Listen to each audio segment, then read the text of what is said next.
about solar system. What is solar system? Okay, जाने solar system क्या है, solar system में कितने प्लैनेट है, कितने ग्रह है, इनके बारे में जानेंगे। और इनमें पहले जो 9 ग्रह होता था, अब टोटल 8 ग्रह है।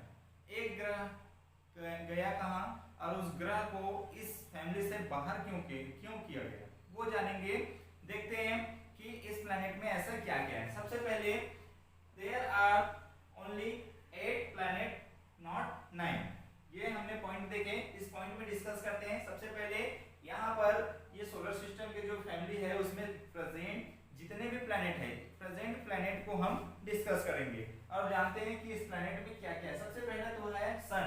सन इज अ स्टार। ओके, इस फैमिली में सन जो प्रेजेंट है और ये एक स्टार है और ये सबसे ज्यादा ब्राइटेस्ट स्टार है। ओके, जो कि सबसे प्लैनेट इनका क्या करते हैं, रोटेशन करते हैं। ओके, सन का रोटेशन करते हैं। तो सबसे पहले देखिए कि हमने सन के बाद जो फर्स्ट नंबर में जो प्लैनेट है मर्क्यूरी, बुध प्लैनेट। ओके, ये प्लैनेट जो है फर्स्ट नंबर का प्लैनेट है। और इस प्लैनेट की अगर खासियत हम जाने बच्चों, तो इस प्लैनेट में क्या होती है, इस प्लैनेट को कहा जाता है बहुत ही गर्म प्लैनेट, हॉटेस्ट प्लैनेट के नाम से जाने जाते हैं। और ये प्लैनेट के पास कोई ऐसा एटमॉस्फेयर प्रेजेंट नहीं होता है या फिर कोई भी वायुमंडल प्रेजेंट नहीं होता है ये प्लैनेट। और ये प्लैनेट छोटा होता है, सबसे नजदीक होने की वजह से गर्म रहता है। सेकंड नंबर है आपका वीनस। ओके, मर्क्यूरी को और जान ले, मर्क्यूरी के पास कोई ऐसी उपग्रह या फिर कोई ऐसे सैटेलाइट प्रेजेंट नहीं रहती है। वीनस है सेकंड नंबर। वीनस को कहा जाता है, वीनस को ब्राइटेस्ट प्लैनेट के नाम से जानते हैं, इनको हिंदी में शुक्र ग्रह कहा जाता है। ओके, वीनस प्लैनेट के पास जो होती है एटमॉस्फेयर प्रेजेंट होने की वजह से ये ब्राइटेस्ट प्लैनेट कहलाता है। इसके पास एटमॉस्फेयर रहता है और एटमॉस्फेयर से ये सन से लाइट को एब्जॉर्ब करते हैं। लाइट को एब्जॉर्ब करने के बाद ये उनकी जो पार्टिकल से कुछ रिफ्लेक्ट होती है, रिफ्लेक्ट होने के कारण से ये चमकदार दिखाई देते हैं। इनके पास कोई सैटेलाइट प्रेजेंट नहीं होता है। बात करें थर्ड नंबर के प्लैनेट, थर्ड नंबर है हमारा अर्थ। अर्थ आप सभी जानते हैं पृथ्वी।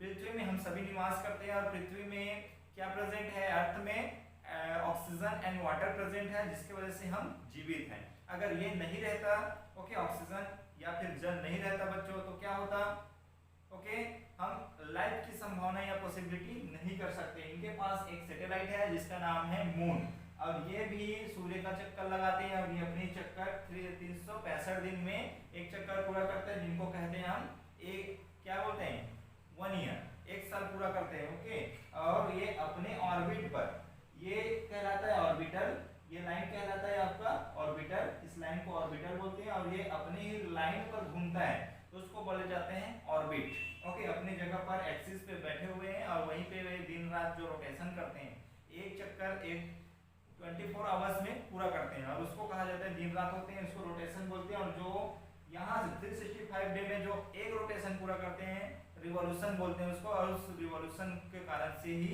मौसम में परिवर्तन होता है। नेक्स्ट है हमारा मार्स प्लैनेट।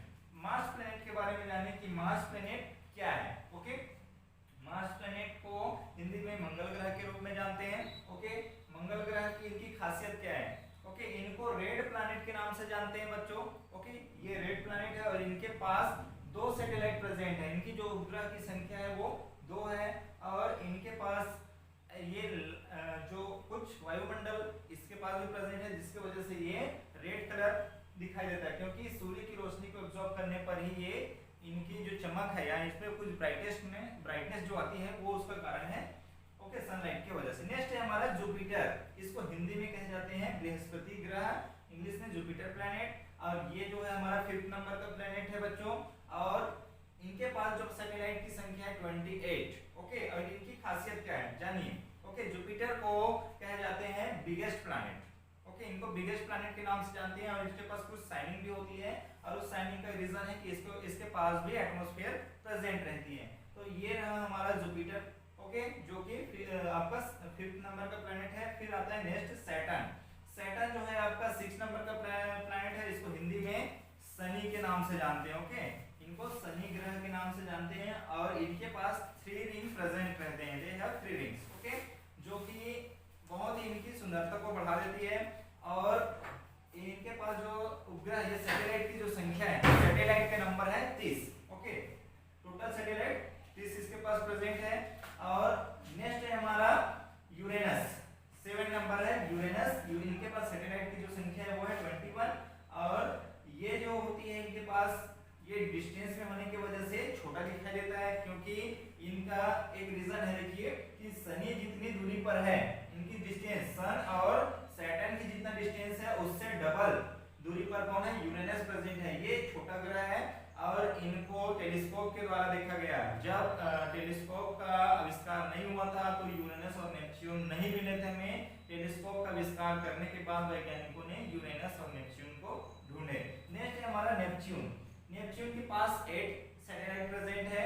और जाने कि नेपच्यून को कहा जाता है coldest planet. Okay, they have atmosphere, coldest planet. और इसका रीजन क्या है? इसका रीजन है सिंपल। इसका रीजन सिंपल है कि ये जो है इसकी डिस्टेंस देख लीजिए, इस सन और इनका जो डिस्टेंस है बहुत ज्यादा होने की वजह से इनको क्या कहे जाते हैं?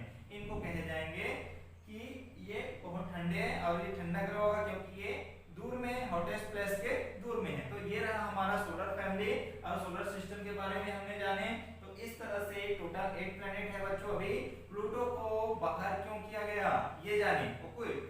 ओके, कि हम ये जानते हैं कि प्लूटो जो प्रेजेंट है पहले प्लैनेट के रूप में रहता था, आजकल हम उसको पढ़ते नहीं है और उनको बाहर कर दिया गया है। कारण क्या है? देखिए 3-4 रीजन बताऊंगा। सबसे पहला रीजन कि जब ये प्लैनेट जो रहता है तो प्लैनेट का रोल है, ओके, प्लैनेट की फैमिली और सोलर सिस्टम में किसी भी कोई हेवनली बॉडी या फिर कोई भी छोटी सी जो पिंड या बॉडी को अगर इस फैमिली में शामिल करते हैं प्लैनेट के रूप में, तो उसका रूल है कि उनका साइज क्या होना चाहिए? स्फेरिकल होना चाहिए। उसका रीजन क्या है कि वो गुरुत्वाकर्षण या ग्रेविटेशनल के कारण उनका जो शेप है स्फेरिकल या गोलाकार दिखना चाहिए। नेक्स्ट है उनका साइज ज्यादा छोटा नहीं होना चाहिए, कुछ बड़ा होना चाहिए, उसमें वजन होना चाहिए, okay, mass and magnitude present रहना चाहिए। और नेक्स्ट है इलिप्टिकल, जो ये इलिप्टिकल जो मार्क बना हुआ है ये ऑर्बिटल, इस ऑर्बिटल को क्रॉस नहीं करना चाहिए, वो अपने ही ऑर्बिटल पे चलते रहना चाहिए। ओके, ऑर्बिटल पे ये सूर्य का चक्कर लगाएगा तभी वो उस रूल को फॉलो करेगा। तो इस तरह से इनकी कई इस तरह से रूल और रेगुलेशन था, लेकिन प्लूटो जो है इस रूल को फॉलो नहीं कर पाता था। कई बार वो नेपच्यून को क्रॉस कर देते थे। ओके, नेपच्यून के लाइन पे आ जाते थे। अगर उसका लाइन बाहर है तो नेपच्यून के लाइन पे आ जाते थे और उनका जो वजन है वो भी कम पाया गया। तो ऐसे कई रीजन और कई कारणों की वजह से वैज्ञानिकों ने उनको क्या कर दिया गया? प्लैनेट की जो फैमिली है, ओके, सोलर प्लैनेट, इस फैमिली से बाहर कर दिया गया है। अब वो केवल एक पिंड, ओके, एक छोटा सा पिंड या एक छोटी सी हेवनली बॉडी, स्मॉल बॉडी के रूप में डिस्कस करेंगे, ना कि प्लैनेट के रूप में। ओके बच्चों, तो आपने जाने कि सोलर प्लैनेट या सोलर फैमिली क्या होती है, सौर परिवार के बारे में। तो आपको ये समझ आया होगा। बाकी जितने भी आपको इन चीजों के बारे में और डिस्कस करते हैं तो हम जानेंगे फिर और आगे नेक्स्ट वीडियो में। तो आप लोग मेरे इस चैनल को देखते रहिए। आप लोगों का धन्यवाद। और वीडियो अच्छा लगा हो तो लाइक, शेयर, सब्सक्राइब कर दीजिए।